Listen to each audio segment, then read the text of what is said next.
Brilliant, thank you. So thanks to my wonderful collaborator. Can I give you as much of a great introduction as you gave me? Yeah, Jana and I met, I don't know, about 6 months ago, something like that, at another event. We had so much in common, we were passionate about similar things, so we decided to collaborate. And so we do this wonderful double act. Depends on your generation, whether you want to be, I like Thelma and Louise personally, so I don't know if you know. Die at the end. No, you don't know that. They got off the cliff, but you don't know that they die. They go into a wonderful parallel universe. So, like Jana, I'm passionate about what I do, and I've said on here I'm passionate about quality. I have a 30-year career in business, mainly on the tech side. I worked for an investment management company doing pension fund reporting in my first job, and I loved that, and I became a subject matter expert. And basically they were converting what they did from mainframes. Anyone? Yeah, Jay, I knew I'd have you. From mainframe to relational databases way back, and I went to be a tester, a user acceptance tester from the business to make sure that the right thing was going to get done by getting the users involved. I have to be honest, I did think at the time, I'll just wait till it's built. But I've learned over the years, because I never went back into the business. I've been a software tester, I've been a head of testing, I've worked for very large organisations and also consultancy firms, large consultancy firms, as well as a consultancy startup. I was their first employee. So I have been where pretty much most of you have been in the room. But I probably longer than a year ago, about 3 years ago, the job I was doing, it was a very well paid corporate job. And it was the least autonomy I had and decision making on what my team was doing. And I knew then that I didn't want to continue ticking boxes. Which is quite a lot of the people I meet nowadays. I didn't like people trying to sort of say to me, no, just you go and do that, Nadia. Just you get that product to market. We have a timeline. It became a checking the box exercise. And that sounds like quite a negative thing. But I want to put a positive slant on testing, and what I am going to do with you tonight is, well, why would you bother? Why would you do it? Why, you know, it is, I want to disprove those naysayers that said we just need to get it out the door and it doesn't really matter. And actually, Jana's touched on it a lot as to why, and actually some of the questions you asked also gives you some more of it.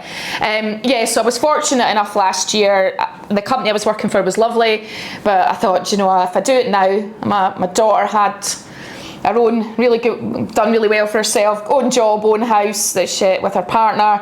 My son had gone to university and we had just about enough money to pay. He's in Scotland, so I didn't have to pay his fees, and he's done very well part-time job, so I don't have to pay for that. And my husband is having to still work. But I decided to go out and really do the startup market, but also I wanted to share my knowledge, so that's why I'm going to a lot of events, working with universities and colleges. I have actually trained over 300 people in the jobs that I've done before, in boot camps, to get people into testing, and a lot of them are still in testing. I'm chatting their door now for work.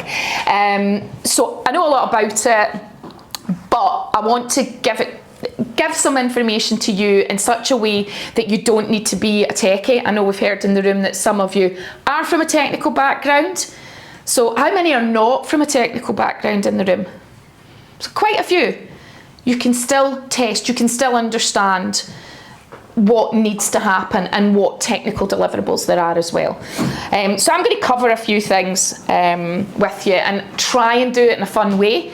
I would like some audience participation, and I'm going to bribe you. Hopefully you like these little love hearts, the little sweeties. If not, give them to your children, partners. Don't give them to your animals, work colleagues, whoever you want to bribe the next day. I don't want to be carrying them home. So why would we test? Why bother at all? Back to the why. Things do go wrong. And I'm going to talk about some ways to try and avoid things going wrong. So you're seeing that picture there. I don't know how clear it is because I'm standing in front of it. This is not an AI generated. I have been using this photograph for probably about, I don't know, 15 years. So you might want to do a reverse check on it. But somebody built a beautiful gated driveway and there was a tree. Nobody asked the question that was building the driveway, should I really be building that here? Is that really going to work? But they went, well, that's not my job to do that. You've just asked me to build the driveway. This one I got recently, but it is a real one. Just following instructions, and if you can't read it, it says, happy birthday, Dick, ha ha ha. Don't write that, his name is Matt. Real cake. But they were following instructions. That was what was to go on the cake. So hopefully I'm setting the scene for you here. So I'm going to give you this one for free, and then the next ones I want the room to answer the questions. So what's wrong with this statement? Credit card numbers must not be displayed in full. Only the first 6 and last 4 digits should be displayed. All other digits must be displayed as asterisks. Anyone? So I can't sorry. That's impossible. Well, just the word asterisk is just freaking me out. No, Do you know why it's freaking you out? There's many people that maybe aren't computer literate that don't know what that means. True, that's not the reason, but I didn't actually think of that one. There's always more than one. Anyone else?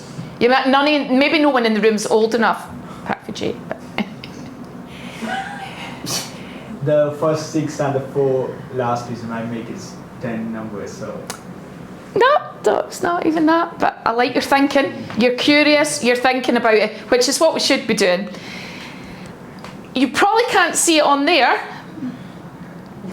but that is asterisk the gall. That is the spelling of asterix as opposed to asterisk. That is an asterisk.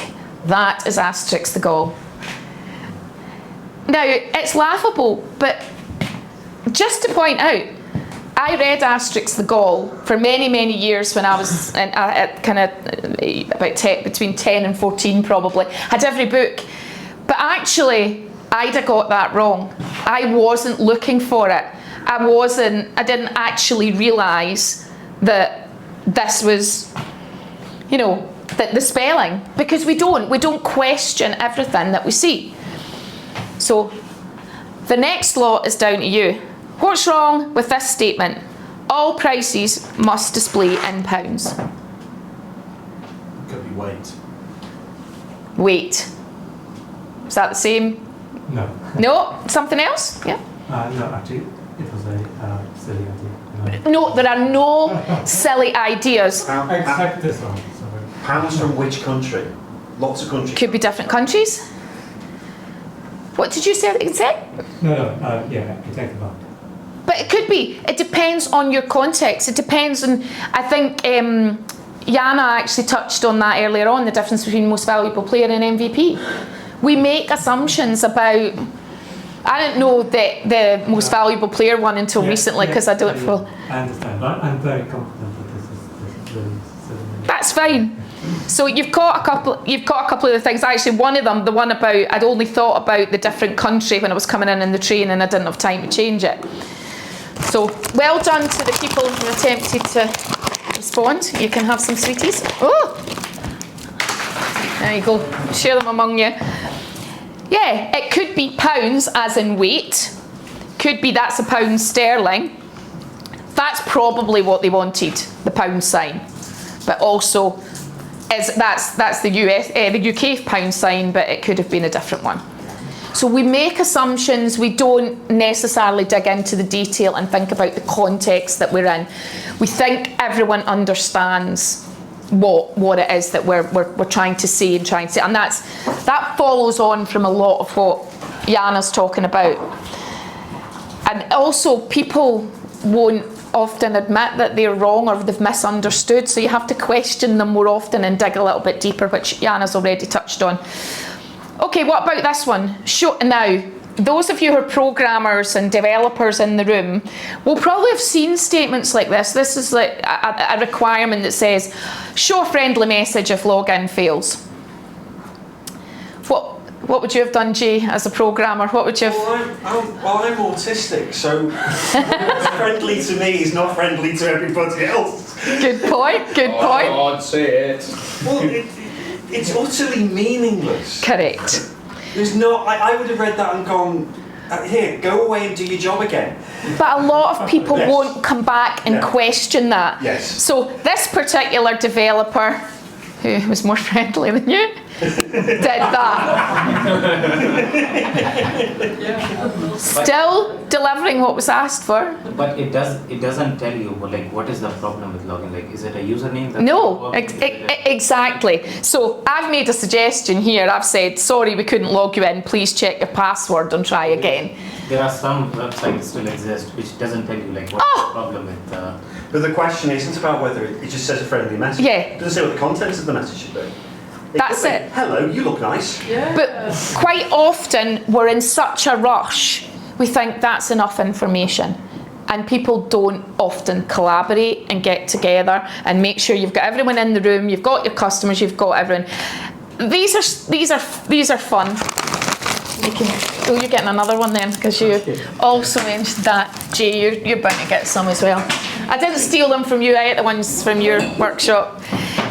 So I just wanted to get the point across that actually, this is quite funny, but things could go really wrong. I don't know. I'm going to pick on you, Bet.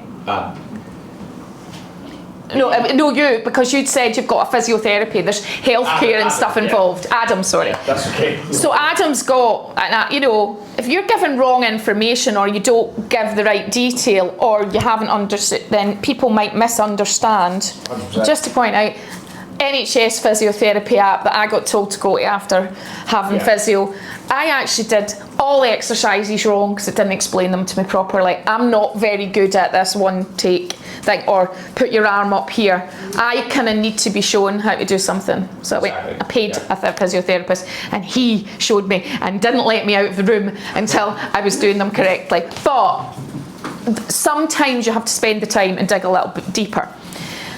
This is another thing, and we've kind of touched on this. We've all got different perspectives on life, and we kind of need to check. So if I said, I want, this person, the persona, and this is back to similar to what Jana's talked about in the personas, a new car. We've got this family want a new car, a new red car. This man wants a new red car. This is probably what they're thinking about. A soccer mom minivan if you're in the States. A SUV. He's wanting a red sports car. Different perspectives, it's still a red car. And if you really want to know about perspectives and how people think, Jay will be here at some point to do his talk on it, so I've done your selling for you. But it is, all of these things, it's not, this is the things that can go wrong.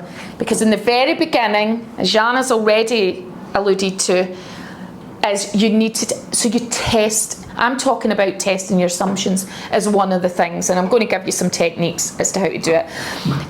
This is similar to the skateboard and different modes of transport. This is an old one actually that used to get used a lot when explaining to programmers and developers.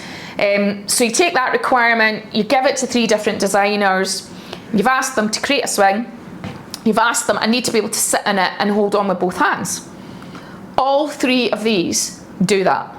They all deliver that statement, but there are other things that come into play, and they also come into play when you're thinking about an MVP, for example. We didn't go into detail on that previously, but it could be the materials that you have that you can use, the people you have in your team, so resources. So the resources would make a difference. If you're a solo entrepreneur, Who's going to do the development? Who's going to do the work for you if you're not techie? So you need to think about these things. Lovable. Oh, Lovable can do it all for you. Yeah. Wash your mouth out. You can vibe code it. But you need to be considering these things and testing your assumptions. Budget. How much money have you got?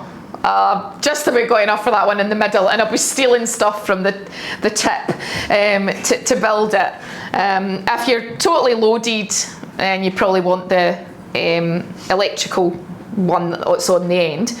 But the caveat to this, and I'm going to touch on this further down the line, the more complex something is, the more things that are likely to go wrong with it.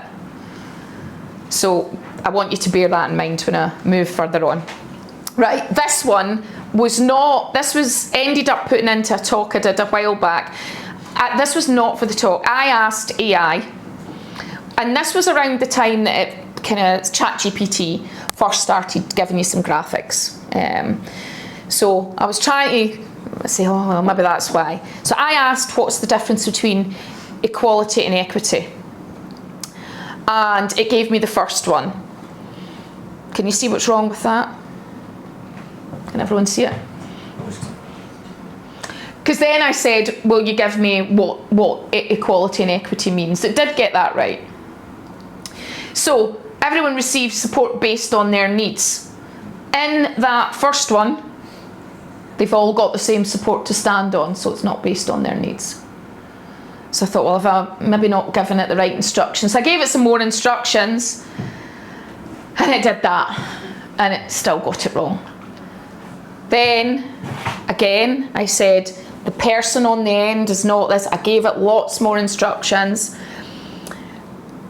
but there was nothing, it wasn't asking me anything back. It wasn't really giving me anything and what I'm trying to get at is the difference between using a human collaborator and AI. And yeah, we had the Apple thing, and then I said, you just can't seem to get, I was getting frustrated. You just can't seem to get that last person right at all. And so it took it out. So it just took it out completely.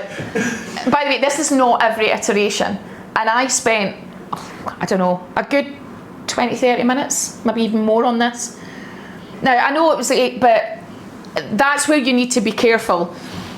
That's what it eventually gave me. I almost got it. God knows what this grass thing is. I mean, I have no idea what kind of support that's given you. And then, because I think I'd said something about, the hands, the one with the hands up aren't quite right. So sort of it's the same thing, but she's still got to, the woman taking on the weight of the world is still standing there like that. It's not great. It's not great. So be careful.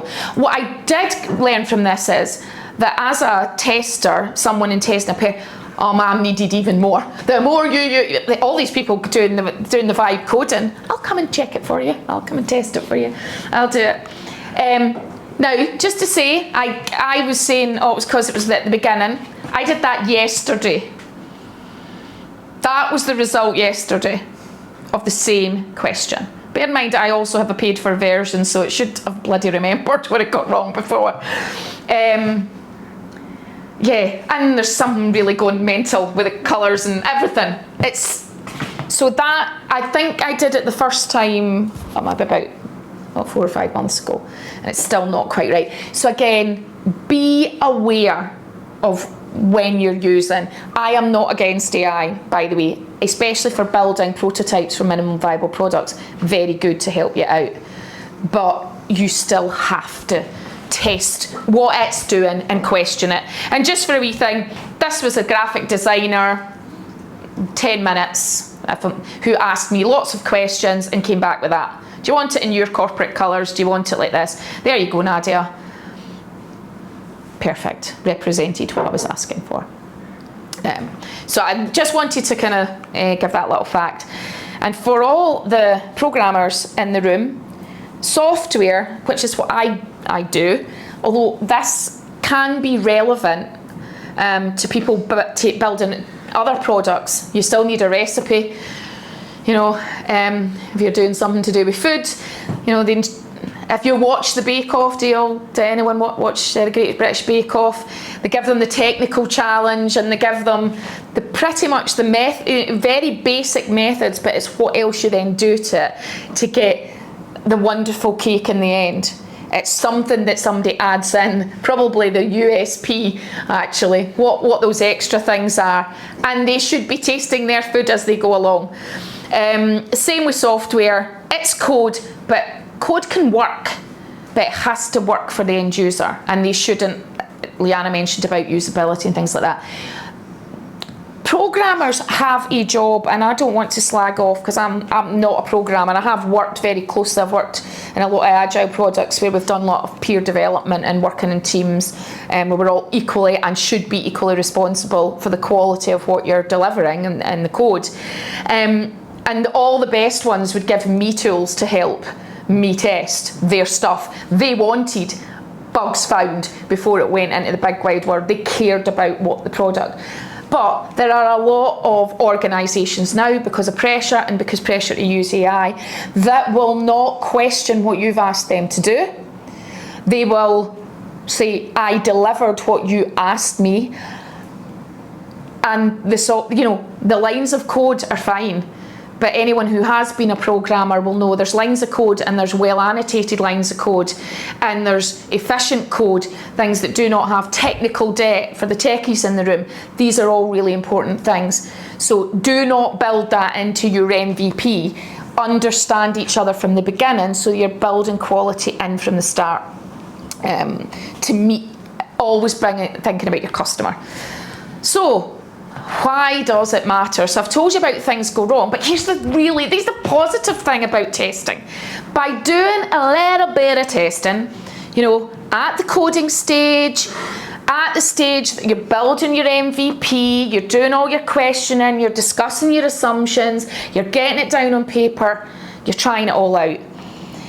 That gives you, it ensures, it mitigates risk, and I want to do a risk exercise. That I kind of want to focus on that, because and this will also help with investors, that you've understood the risks of your own business as well. But you conduct a little test, and you test your design, you think about assumptions. By doing that at the beginning, people forget, if you've got teams working with you, whether you're a co-founder or an individual, the satisfaction about delivering something of a high quality, how it makes someone feel is amazing. You want to be bought in. People take a paycheck, but it's not just the paycheck that keeps them there. It's the fact that they're invested in what you're building personally. So motivated, happy, empowered teams makes a big difference to quality of your deliverable. Customers are delighted. They're delighted in the first instance with your MVP. They will keep coming back if you listen to what they're saying and you get feedback from them, and they will tell everyone else. Positive reputation, we're all here to make money in some way, shape or form. Positive reputation is the way that you make your business grow, that you get repeat business. That's how you get revenue and profit. So I can give you all the jokes and whatever. If you want good revenue and good profit, have satisfied customers who will tell, that's your USP, that's what's going to make you happier than Revolut. Like the guys that weren't in the room, I was saying, yeah, I've had Revolut for quite a long time and loved Revolut. I hate Revolut, but now I'm sucked in because they keep sending me things. Recommend a friend. Use our crappy stuff that had no relevance to me whatsoever. They've not checked out my persona as a personal and business banking user. I don't want it in your airport lounge, especially as my friend Miguel was in an airport lounge and posted all over Facebook how bad a time he had with his family and couldn't get a place in the airport lounge, and he told Revolut where to shove it. So once I've seen that, I'm like, I'll never get your benefits. Can I just ask a very quick question related to your personal thing? See if that was, obviously that's like stuff that you're not interested in, but see if that was notifications to try and drive you to do your exercises, would you act differently? Yes, because it's important to me. I love gamification. Yeah. I love anything. I love games. We discovered that's another thing that Jan and I swim in. The first end user that I've ever done market research on. So go for it. Yeah. So gamifying it doesn't because that's the other bit. You're not giving. I don't need another notification that says here's a reward that's no good to me. But if you go, I actually quite like when my Fitbit tells me you've now earned a badge for climbing Mount Everest. Yeah. Fine. I'm not earning anything from it, but actually building that in and that it works properly, because that's the other thing. If you're building, that's the difference as well, as Jan already said about your MVP, and then future, it has to work. Yeah. So do not give something bells and whistles that doesn't work or falls apart. Get the quality right. You can take your time to do that, because that delighting the customer, and I will cover that off. I'll just say, think of testing and Q as an insurance policy, but I've got in my framework, this 4 parts is about involving your customer. Guess what? You don't need to keep them at arm's length. The more they're involved, use them as your testers. That's what I'm promoting. I don't expect anyone in this room, quite like you to hire me, but I'm not expecting you to hire a big team of people to help develop your software. Use your customers, use the people that you do have in your organisation, do your market research with them.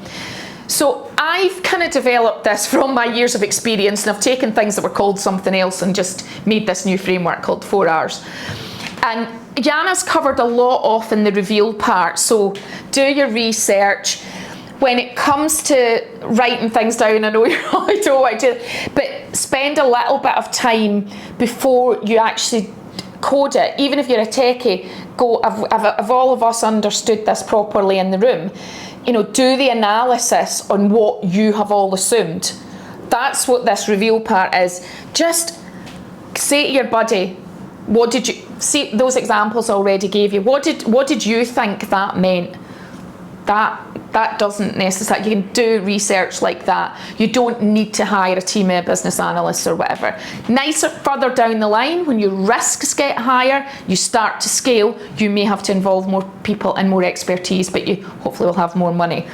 I'm going to do a little bit on risk, hopefully a little bit of fun, making you understand why it's important to everyone, especially when you're building products. I actually can ask a question. You guys that are building products, do you know what your business risks are? Do you think about the risks? Have you done some assessments on it? We're currently we're in the kind of like on the fence right now, and I think we've kind of fallen onto one side in the sense of the main risk around our product and the funding raise that we need to, that we're targeting in the next year or 6 months is it falls into regulation. So regulation is one of the things that I've got on here. Yeah. So we're figuring that out right now.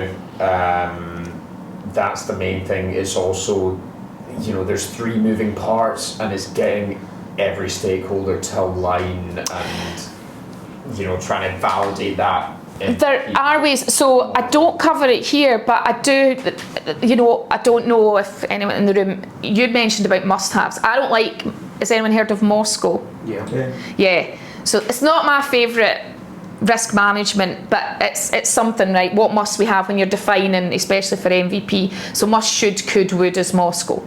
But I prefer to use, and I've got on here sort of 2 different things, using impact and probability. And I actually use anyone heard of a Boston matrix? It's usually used for stocks and shares, but you can use it for risk as well.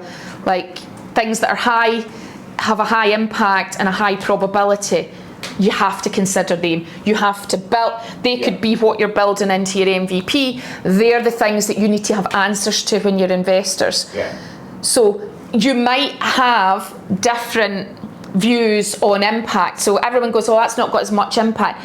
But you can then weight it. I don't have that in here, but there's ways there's definitely ways that you can do it, that when you're not all agreed, you can still do the risk, have a risk rating. Yeah. And it's an easy I do it in an Excel spreadsheet. Boston Matrix Excel spreadsheet. Bob's your uncle. I'm going to hold you to that. Yeah. I know it is. It's did you know Excel, this is just an aside, was basically your first no code. That was your vibe. You know, you think about it, Excel's the OG for no code. Just remember that, and we're still using it. I'm not going to cover refine, but refine is about you're not one and done. You're not just done when you've got your MVP. You're not just done when you get your first round of funding. You're not just done when... And you still should celebrate when you've done a bit. You've done a step, you've done a release, you've done an iteration. If you're in Agile, you've done a sprint. You should absolutely. But as you know, you're always planning for the next one. What went wrong? Were we right about our original analysis? Were we right about our risk? Do we need to review them? We didn't mention too much, but we do actually talk about this a lot. Your goals at the beginning. How are we doing against where we said we were going to be? And that could be goals about, we need to have we got 7 pieces of feedback research for this. Did we get the 7? How did that play out? Measuring and reporting. Still not sure I've found the right tool. You know, is anyone developing a tool that gives you nice reporting without me having to spend all day? Anyone worked in corporate and had to do dashboards weekly, monthly, and whatever else, and are they still doing it? I was talking to someone who works for Emerson Young. I am sure that on a daily basis you will be producing reports. They're not helpful unless somebody's reading those reports and you're discussing those reports and they're against some kind of goals. That's what refine is all the time keep yourself on your toes. And readiness, if we get time, I don't know how we are for time, I will cover that off. But it is quite relevant, and you'll get the slides anyway. It's about if you're using third parties and also about working with your customers. So it's like business readiness. Are you ready to go to market? What have you built in terms of how you're going to collect what's gone wrong post go live? One of the biggest problems I had when I worked, it's not just corporate, I've worked as a consultant for smaller organisations, were the ones that didn't build in what you would call a warranty period. So they go live, all as customers we get to see the product and we go, oh, that's not working for me. Oh, where's the complain button? Oh, we've not put one there. There's no way back. No, and actually in the world of AI, or it's a PCI that it just goes into a black hole. How likely are you to continue with that if you can't feed back? So are you ready? Have you got a good feedback loop? Jana mentioned about your customer support. If you've got customer support, they need to know what's gone live, what the likely problems are, what the risks are.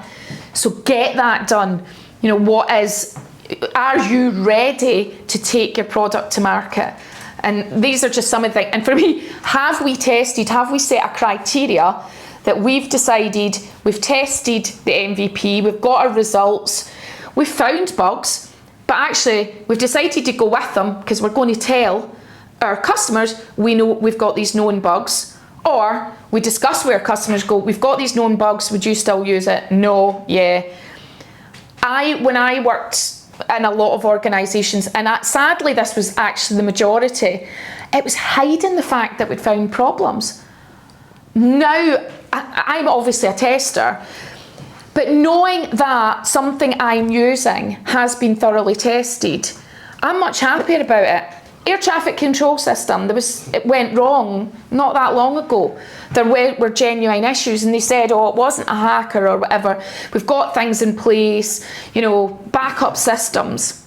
And then silence. I never really heard what happened after that. I was flying a couple of weeks after it and I was like bricking it. But we need to know. It's much better to be transparent. And we're sometimes not transparent. I understand if we breach something regulatory, but it should never get to that. It's not a great quality if you haven't thought about it in the first place. So knowing that, by the way, here's what we've checked, here's what we've done. You know, you've really got the platinum version of our software because we have spent all this time getting it right for you. Here's all the testing we've done, but we're not done. We'd like your feedback, and that goes into release 2. You'll have all those stories sitting there and you go, oh great, we've actually had all these customers asking for this feature.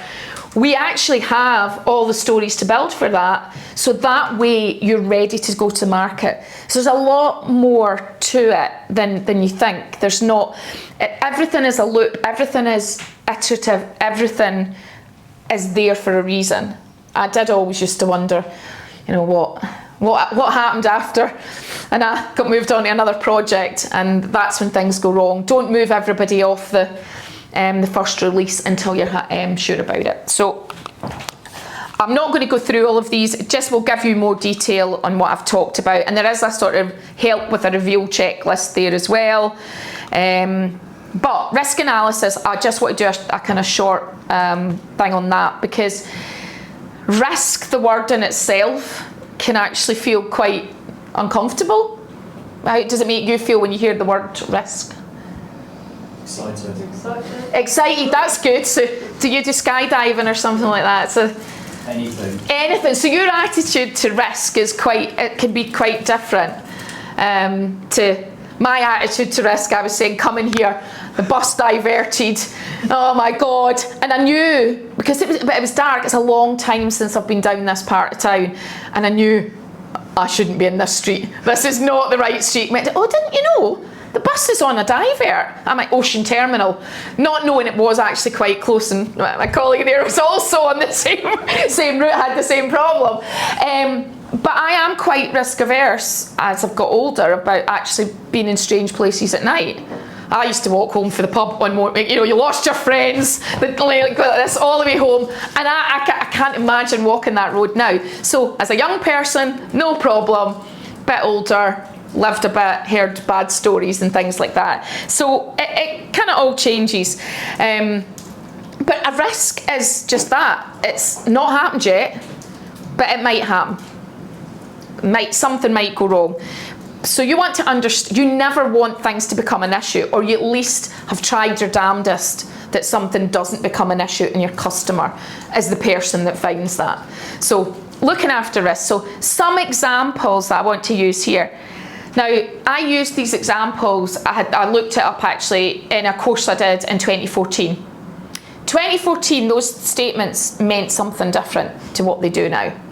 So chocolate may be rationed. Everyone in the room went, no way, we've got loads of chocolate. The price of chocolate has gone up, I think it was something like 7 or 8%, might have been higher than in the last year. Because of climate change, global, whatever reason, the cocoa yields have not been as good. It costs more money. When things become less likely, supply and demand, you might have to ration. You might have to ration them. So things can change over time. Football will no longer be televised. What's the impact on the people in this room if football's not televised? I don't care. You don't care? I do care. You do care? It'd be devastating. Yeah. My whole family would be, no, not my son, he's like me, but the rest of them, they're massive football fans. They would take, and they don't go to the matches anymore because of other circumstances. So it would bother you. Yeah. So the impact on you, what do you think the likelihood of it happening is? 0. Do you? Yeah. And why do you think that? Because it's a global event and people watch all over the world, so there's no point not televising football. So why, back to the why do you think, you worked for Sky so you'll probably know this answer, why do you think football is televised at the moment? It's not for your pleasure, by the way. No. It's a lot of money. Yeah, it's advertising revenue. Yeah. And with streaming services now, that's the thing that we kind of watch more, there is actually it's not 0 anymore. There's slightly less likelihood because as advertising revenues go down. Now I know it's still on like different channels that we don't pay for, or you pay for Sky and you get on Sky Sports or whatever it is. But the chance of it happening is changing because of the global climate, because of the way in which we watch things. Because they might not televise it just because it's one aspect of everything that company offers. I'm not saying it won't, I don't want. You look scared. You look really frightened. But this is why you have to think about your risks changing over time. Interest rates may rise to 10% on borrowing. I think back in the 1980s they were that high. They were even higher in some cases. Borrowing is going up again. I was lucky enough to get my, that's the good thing about age. I got my mortgage when it was really low and then was able to pay it off. But these things can change over time, and that's what you have to think about as your risks. So these are risk factors, and we touched on a few. So you've got two different kinds, and I think when you do something like Moscow, like to identify priorities, and risks is a form of prioritization as well, looking at what's riskier for you. There's two things, there's impact and probability. Impact is things like, what's the impact, like so regulatory, will I be fined? Reputation. You know, reputation, we've all kind of seen it in data. I mean, anyone got examples of where reputation has made a global brand share price dip? M&S. Because it got hacked. There was a Pepsi one as well. Yeah. Primark. Primark, you think it's dipped? Can I show my age? Oh yeah, because of the using, child labour. My age and say Ratners. Ratners, that's my one. That was my one way back when was Ratners. It was Destroyed his entire company. yeah. For those of you that don't know, it was Gerald Ratner's son, or was that him? It was Gerald Ratner. So it was his company, and it wasn't luxury jewellery, but it was pretty high up there. But it was where everybody basically got their engagement rings back in the day. You know, my age, that was where you got a lot of jewellery. And he was recorded that it was... He was actually interviewed, and he said his earrings were cheaper than a Marks and Spencer's prawn sandwich. That's it. And within a year, the company was completely destroyed. I worked in investment at the time, and I could see, we did daily pricing, and you could see, you know, when the share prices dropped, and that destroyed a company. They had a shop in every high street in the UK, and they all disappeared. Like within no time. Yeah, and I mean they were pretty high up there. The share price was excellent. Yeah. They were an excellent thing to. It was in. By the way, it was in all our pension funds and everything. Say, was it in your pension fund? Yeah. Thankfully, it was back when I was in my early 20s, so that was good. But it has, and that's the other thing. The impact does have a butterfly. You know, the effect goes further out. So it's not just. It wasn't just on Ratner, because it was one of the top FT 100 firms at the time. So it was in most most UK pension funds, for example. And that happens with lots of things. So that's a double hitter, because it's reputation and revenue. And they tend to be your biggest thing. If any of you are developing anything that is taking payments from someone, that's your top priority. You need to get that money in, and it needs to be the risks involved, the security involved. Security is another one. So all these kind of things you really have to be thinking about. Now, whether the likelihood of that happening will be different on other things, the complexity. So your MVP, there will be, and you've touched on this as well, Jana, there will be less things likely to go wrong because there's not got all the bells and whistles yet. But you need to make sure that foundation's good. And you need to learn from it. If you don't learn from it, your risk increases. If you are using third parties to develop your software for you, can you trust them? Anyone you've got involved at all, actually, and even if that's me and Jana, I'm selling this again, make sure that you've checked us out, our reputations, our history. We'll need to do those fake personas again. But in all seriousness, I met a guy at an event about a month ago. Really exciting founder, really great product that he was going to. He says, "Oh, I'm almost ready to launch." Oh, that's fantastic. What stage are you at? He says, my developers are testing it. Oh, that's my bag. That's great. What sort of coverage are they doing? And he sort of went, "Oh yeah, they're testing it, and they're sending it to me. They're sending it to him to say, is this working?" But he thought this was okay. He was not from a technical background, so he's saying, "Yeah, they're doing little releases to me, and I'm testing it." Right, okay. I says, "So, what's your you're going live in a couple of weeks. How long? What's your warranty period after that? How long are they going to keep fixing bugs? Well, I don't know. This is what. What's a bug? Pretty much? What's a bug? And he says, I don't know if that's in the contract. Now, I can kind of half get it, because why would you be thinking about contracts? Whatever. So he came back to me the day later and he went, oh, it's not, and neither are bug fixes, because I did ask him that as well. So he had to pay extra for they had not done it properly, or to be fair, I did discover later on when I asked him to send me the requirements that he'd given, and they were on one page of A4, didn't even fill 2 sides. So it wasn't great. They hadn't done, made sure everyone understood. And I get it, because he was so excited about his product. And I don't know whether he had some personal funding or whatever. He came back to me a week later and said, they've delivered it and it doesn't have all the key features I wanted. Now that's a horrible story that I'm able to dine out on. I'm not going to, I don't know what he's basically said. Right, I'm going to have to go back to the drawing board and get this. I'm telling you this story so it doesn't happen to you. But it also happens in the corporate world as well, because I've also worked for those organisations that have overpromised and underdelivered as well. Sorry, see, I mean, I'm going to be quite frank when I say this, but see, when it comes to like risk, and obviously whether it's from early stage to later stage, people are people.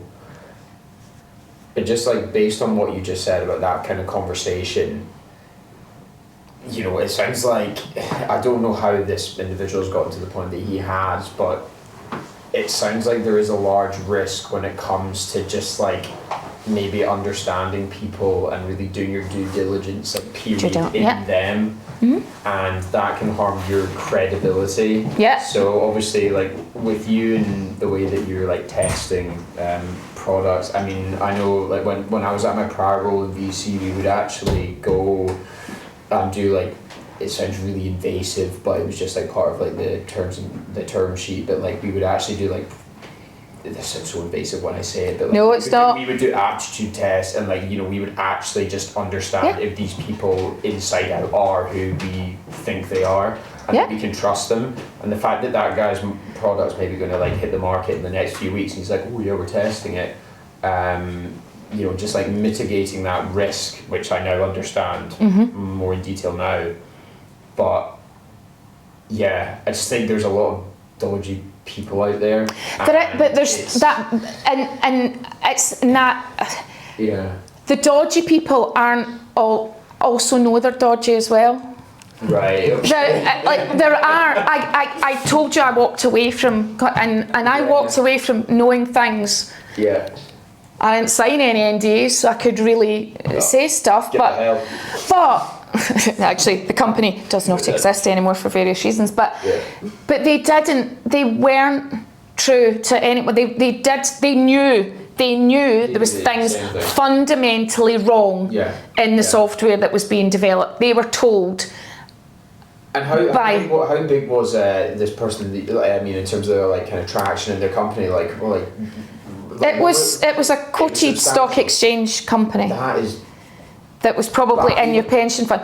Now, it was a product line as part of their bigger business, and that's the difference as well. If you're founders in the room, you have no escape. You have no escape from this. So you have got the opportunity to get it right from the beginning. The problem is they've tied themselves up. They'll have promised their and this is the difference as well.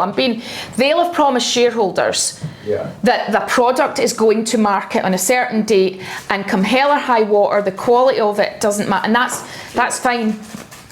They did lose money on it. The product, particular, did not.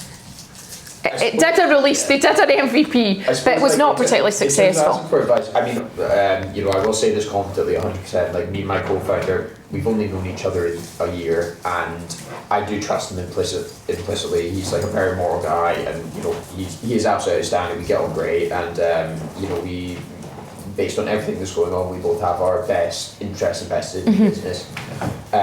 But let's say further down the line we make hires and stuff. That's when you What would you recommend is the best way to try and mitigate that risk around about hiring a bunch of arseholes, I guess? Contracts. Apologies. Contracts. Yeah. You can get rid of anyone within 2 years under UK law anyway. Yeah. Doesn't mean with no real reason to, but I'm not, 2 minutes, no, or not, we're done. Switch to like section of questions and answers. Because Yes, I guess, like, yes, because that was, we're pretty much done with the risks. But you'll get the other things. There is a risk game, but that's fine. Yeah, so first question. How would I Guys, avoid? somebody wants any questions? I won't say arseholes. Okay. I've sworn on camera before and without realising. That's all right. So just with reference to what you're saying about mitigating risk, I'm currently a co-founder and I've been in this position for the last 13 months. I do trust my co-founder implicitly. We have a really good working relationship. We're both very morally kind of in tune with each other. But moving forward, when it comes to maybe hiring, whether it may be we're looking for a chief technology officer to come on board later down the line. I say later, sorry, very, very soon. How would you mitigate those risks when hiring that individual? I would also think they have to fit with you as well. I'm going to recommend JP, but they do have to fit. You're hired. They do have to fit with you. I'll actually give you an example of the company that I worked for that was a startup. Mm. So the two founders, there was joint founders. I was their first hire. I'd worked for both of them. Right. I was their first hire because they knew I could work for both of them because one of them was more difficult than the other. Yeah. They weren't like each other. They were quite different characters, but they both had a passion. It was a pure play software testing organisation. Yeah, that rings true to me as well. Yeah. So they kind of almost needed Switzerland. They needed the go-between that would be able to deal with both of them. I also was a practitioner. So if you're hiring a CTO, especially in a startup, don't just hire them because they've got a CV that said that they were a CTO in a bank. They would have had a massive team of people working for them. I had built, for one of them, I had been that tester. They'd worked in that organisation where I'd been a business person, and they'd grown the testing business, and I was one of their first testers. And the other guy, I had built an academy for him. I'd been hired into his team internally. So I had done different things. They knew I could turn my hand because you're still on your journey. They will still expect something. You should possibly offer them something, but they need to be bought in. It's back to that buying into the passion about what they're selling. They don't need to be a practitioner. In fact, you probably need that other eye as well, especially if it's the CTO. They need to be thinking about the kind of technical aspects and the supplier management and all that kind of business readiness type thing. So you need to ask them about that whole gambit and whether they're... Now, I don't like job adverts that say you need to be able to do this, this and this. If it's a big corporate, no, hire individuals for that. But if you're still at that stage and that they want to grow with the company, or that they're fractional and can give you that offer, because that might be all you need in the beginning, but they still want to do the best for you. They don't have... maybe ideas about growing and taking over for you, that kind of thing. They want to grow. So I suppose, just to finish it off. So do you think there is, and just almost as the conversation we had earlier about having someone that really understands the problem and has a story. No. Can I just say you need a problem solver? Yeah. So what I'm asking basically, when that individual comes into your company, so right now I'm CEO, my co-founder's CEO, and we're looking for a CTO. When that individual comes in, how important is it that he really, really kind of integrates and shares that vision? She or he, sorry. You need somebody... She or he. We have an individual who is a he that we're thinking of onboarding. That's why I said he. If you need somebody who is technical, or at least understands tech, because it's just a CTO. And what you need is somebody, certainly at the starter, who is fundamentally a problem solver, because they are going to come across problems they've potentially not seen before, and they need the ability to be able to work out what the solution is. A lot of people, particularly autistic like me, we can't do interviews, for example. We're just terrible at them. But we're very good problem solvers. So if you have somebody who can literally turn their mind to whatever problem that you face, and importantly get the best out of the other people around you. Yeah, I've written an entire course about problem solving. That's what I was going to say. Actually, it's fitting into anyone else, and not just the people in the room. So anyone that you're dealing with, and your customers. But also. Sorry, we'll need to wind up. Like, any other questions? Guys, do you have any other questions right now? I'm so sorry for hogging the mic. Not really. Okay, in this case, You've given us fresh questions though that we can, which is good because we can take that to the next time. okay.